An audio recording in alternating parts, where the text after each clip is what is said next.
അതായത് ഈ ബീമിന്റെ ഒക്കെ ഒറിജിനൽ ലെങ്ത് സ്മോൾ എൽ ആണെന്ന് വിചാരിക്കുക. അങ്ങനെയാണെന്നുണ്ടെങ്കിൽ ഇഫക്റ്റീവ് ലെങ്ത് എന്തായിരിക്കും വരിക? ഇപ്പം ഇത് ബോത്ത് എൻഡ് ഹിഞ്ച്ഡ് ആണ് അല്ലേ?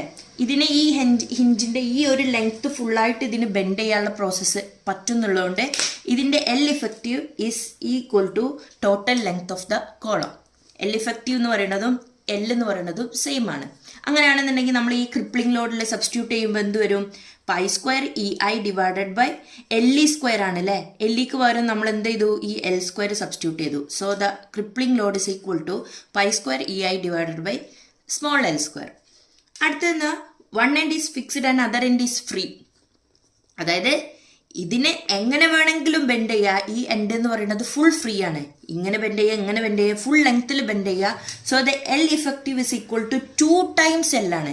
അതിൻ്റെ ലെങ്ത്തിനേക്കാളും ഡബിൾ മടങ്ങിൽ അതിന് ബെൻഡ് ചെയ്യാൻ പറ്റും എന്നാണ് അതിൻ്റെ മീനിങ്. സോ അവർ ക്രിപ്ലിംഗ് ലോഡ്